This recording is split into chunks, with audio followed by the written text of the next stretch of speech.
An Súiteoir, the sucker le John D. Sheridan. Ba cheart sa sicólí pancánach le déanaí, ba cheart ligint de bhábín a ordóga thu. Is gníomh pléisiúrtha é, agus is nádúrtha an ní é. Ní leanú an a hid bíomh féin a lámh seoil, ná síneadh amach a hit sin, agus féidir leis breth a ordóg. Ligdó. Is óla gach duine agan nach bhfuil sa bhéid sin a ghrámis. Ní haon leanú cliste am ag glóraga ordóige, tá sí ag a hena féin. Bína lóraga rásúr, scían, piolaí, capán té, glunne isce betha. Más fiú birán é, is féidir le bábín an titsin a bhaint as de bhéal le láimh amháin, agus de spéichlí a haithúir an orlár leis an láimh eile, gan fiús muoinú air. Is fear nach féidir leis ceapra sicín a alú dó féin, ach tá sinú míná dúra aige. Sin an fá, gur minic de hismóthóirí, Ilan beg a bheith acu a láran word, deri an bhéle, agus súl dhéir ag gach duine dheatsaí an linmh. Tá deochu fás dhéag an fáiste, de réir mar a bhí a corpaig fás, bhéir sé ábalta ag ise cuaig, cabbaiste a thursa gárdín gan crumú síos.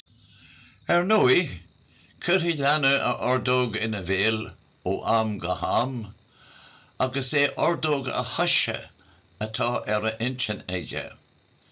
Mar níla is aige a gheart céileisí, an de straidséirí, an le duine den chleanaí, nó an leis féinaí. Is inú leis ordóg a thoise, agus ní bheidh sé sásta gan a bhéal a líonú léi.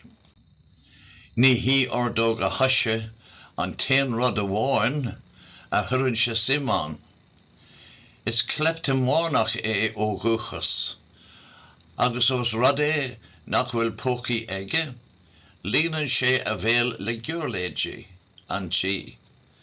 Nuair atá sé sásta, déanann sé crórán mícheolmhar dó féin. Níl meas ag an bhábín ar a ordóg. Má thuann sé bí cinnte go bhfuil sé ag dlachu sasa, agus tá plán díomhlí ina aigne. Tá bart aige, teacht a níor a dúi ort, agus seansa áil breth ar an sisúr, nó an lúra dán lán, nó an buidéal banne atá ar oscailt in aice leis. Fanna can leanú le hordógan a bhéal, ní fada go mbeidh sé lán de hiúchra, tarnaí, téas fiacla nó pipa dadó. Is óil de gach tuiste le taithí ar leanaí. Curthaí iad siú atá ag smaoinú ar ghol a man cleanne a ólam.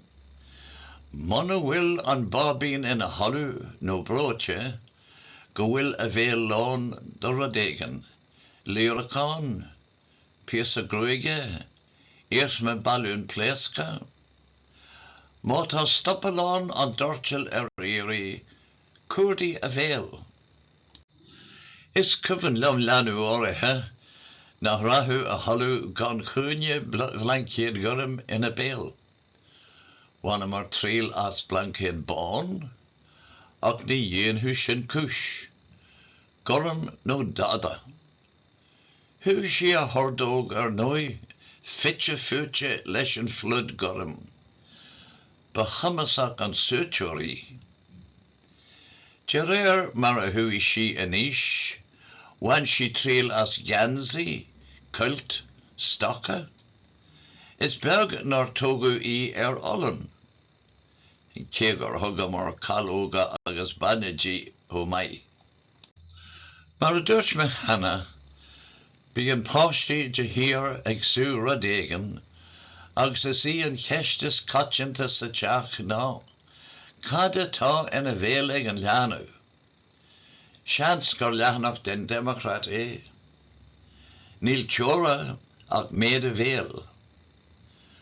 Ná bíú scanra nó imagla ort, smuoine thorla an tícólaí.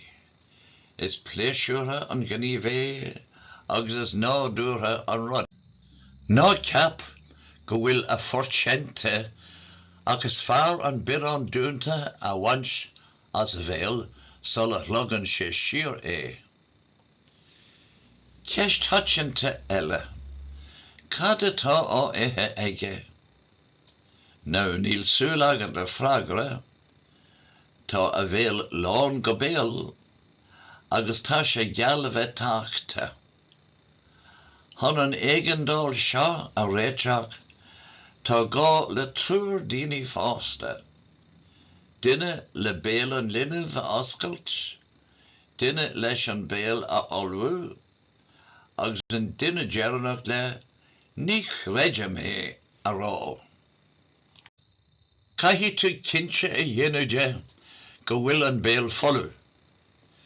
Níl ananis ach an teanga, é dú chorm ón dúch a ól sé tamil ó hin. Lanúin nach bhfuil taithí ar an obair seo. Minic a stoppan siad tar éis an dá chanapa, rá an bhréagáin, agus an píosa gúil a bhaint. Is botún mór é. Is gá an tothar a bhuailú go trom ar a grim, hon an bosca tipíní, agus úradór antinóra a héirú. Is ionach ar fad sícólaíocht an linmh, ach níl ach slí amháin an le céim éfachtach a bhaint amach an, agus is é sin an cuasa a staidéir sa bhalla. Tosaíonn tú le leanú amháin agus le lán teorachaí. Críochnaíonn tú le na lán leanaí agus gan teorach ar bith. Clachan an cuasa tamil fada, formhór de héal, agus faoin am a bhfuil tú ilte sa cheard, bé tú róchréachta le comhairle a thuairsdó siúd atá ag freastal an róid chéime. Ó mhaile sin, bé tú ró úil, ór dólamí tú gur fosa leanú an teacsleoir a thógáil, ná an leanú beo díomhlí bríomhar. Is cinse go méid a thuid grúige ag dul a léig, nó imithe ar fad, ach bé is agat cáthait a bhfuil an nóta €2 a dagtú ar an mórd nóméad ó hin.